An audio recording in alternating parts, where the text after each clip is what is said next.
Hi guys, നമുക്ക് സിമ്പിളായിട്ടൊരു chicken കറി ഉണ്ടാക്കിയാലോ. ഇതിലേക്ക് വളരെ കുറഞ്ഞ ഇൻഗ്രീഡിയൻസ് മതി കേട്ടോ. നമ്മളൊരു പാനിലേക്ക് വെളിച്ചെണ്ണ ചൂടായതിന് ശേഷം അതിലേക്ക് കടുകും സവോള ഇട്ടിട്ട് വഴറ്റി കൊടുക്കുക. എന്നിട്ട് വേറൊരു പാനിൽ നമ്മൾ ചെറിയുള്ളി, തക്കാളി, കറിവേപ്പില ഇത് മൂന്നും നന്നായിട്ട് വഴറ്റി വെക്കുക. ഈ ഒരു ടൈമിൽ നമ്മൾ വഴറ്റി വെച്ച ഉള്ളിലേക്ക് ജിഞ്ചർ ഗാർലിക് പേസ്റ്റ് ഇടാം കേട്ടോ. ഞാനിവിടെ റെഡിമെയ്ഡ് പേസ്റ്റാണ് യൂസ് ചെയ്തിട്ടുള്ളത്. നിങ്ങൾക്കത് ചതച്ചിട്ട് ഇട്ടാൽ മതി കേട്ടോ. അതിനുശേഷം നമ്മൾ നേരത്തെ വഴറ്റി വെച്ച തക്കാളിയുടെയും ഉള്ളിയുടെയും മിക്സ് നമ്മൾ ഇതിലേക്ക് ആഡ് ചെയ്ത് കൊടുക്കുക കേട്ടോ.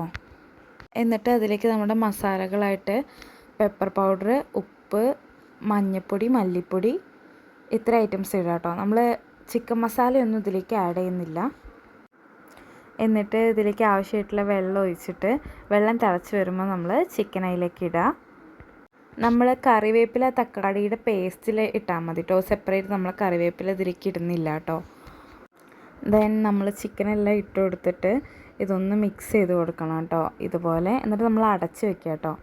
അടച്ച് വെച്ച് കുറച്ച് ടൈം നമ്മൾ സ്ലോ കുക്ക് ചെയ്തെടുക്കുക. അപ്പോൾ നമ്മൾ അടിപൊളി ചിക്കൻ കറി ഇവിടെ റെഡിയാവും. ഇത് സെർവ് ചെയ്യാൻ ടൈമിൽ നമ്മൾ ഇതിൻ്റെ മുകളിൽ കുറച്ച് മല്ലിച്ചപ്പും കൂടി ഇടുക കേട്ടോ.